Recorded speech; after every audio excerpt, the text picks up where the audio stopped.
Hello guys, सुबह का राधे राधे, जय श्री कृष्णा। तो गाइस, सुबह सुबह भगवान का भी नाम लेना चाहिए, भक्ति भी करनी चाहिए। मनुष्य जीवन लिया है गाइस, भक्ति ज़रूरी है। तो गाइस, आज हम आपको भगवान व्यास जी के बारे में थोड़ी सी जानकारी दे देते हैं। भगवान व्यास जी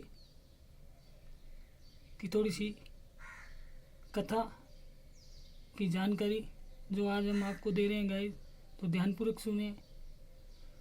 तो चलते हैं गाइस, आप और हम व्यास जी के बारे में थोड़ी सी जानकारी प्राप्त कर लेते हैं। भगवान व्यास भगवान नारायण के ही कला अवतार थे। व्यास जी के पिता का नाम पराशर ऋषि था तथा माता का नाम सत्यवती था। जन्म लेते ही इन्होंने अपने माता पिता से जंगल में जाकर तपस्या करने की इच्छा प्रकट की। प्रारंभ में इनकी माता सत्यवती ने इन्हें रोकने का प्रयास किया, किंतु अंत में इनके माता पिता के स्मरण करते ही लौट आने का वचन देने पर इन्होंने इनको वचन जाने की आज्ञा दे दी।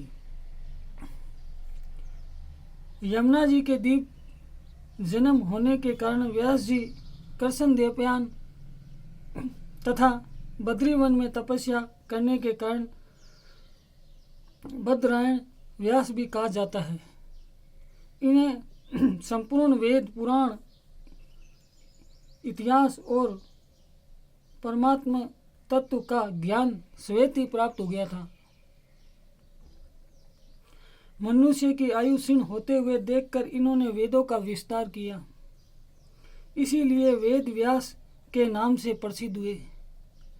वेदांत दर्शन की शक्ति के साथ ही अनादि पुराण लुप्त होते देखकर भगवान कृष्ण देवयान ने 18 पुराणों का प्रणयन किया। इनके द्वारा प्रणीत महाभारत को पंचम वेद कहा जाता है। श्रीमद् भागवत के रूप में भक्ति का सार सर्व स्वयं इन्होंने मानव मात्र को सुलभ कराया और ब्रह्मा सूत्र के रूप में तत्व ज्ञान का अनुपम ग्रंथ रतन प्रदान किया। व्यास जी ने शुद्ध आत्मा, व्यास जी शुद्ध आत्मा थे। व्यास जी की विपत्तिग्रस्त पांडवों की समय समय पर पूरी सहायता करते रहे। पांडवों की भी व्यास जी ने खूब सहायता की।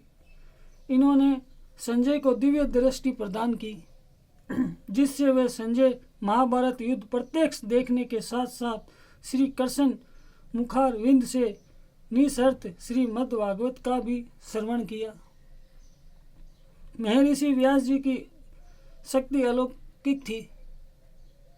एक बार जब वे वन में धृतराष्ट्र और गंधारी से मिलने गए, तब सब परिवार युधिष्ठिर भी वहां उपस्थित थे।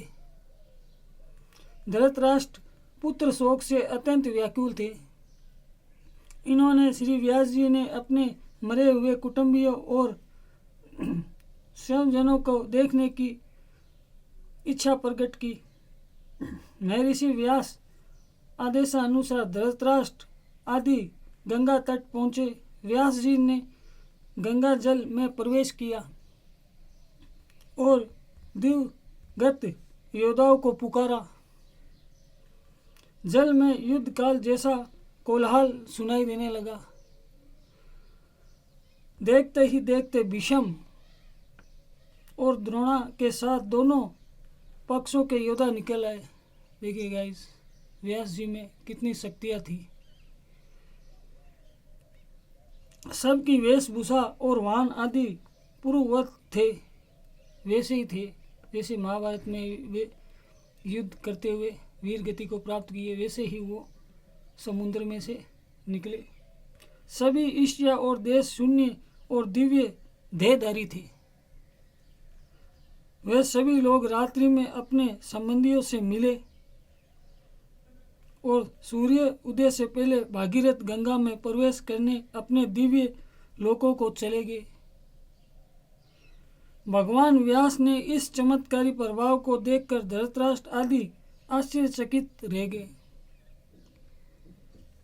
भगवान व्यास आज भी अमर है गाइस।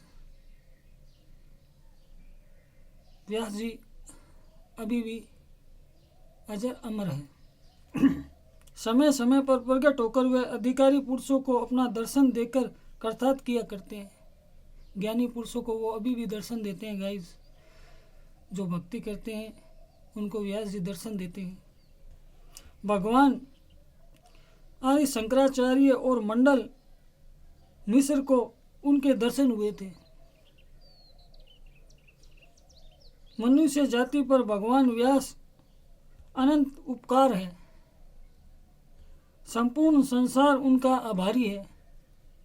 पूरा संसार उनका आभारी है व्यास जी का। तो गाइस आज हमने आपको छोटी सी जानकारी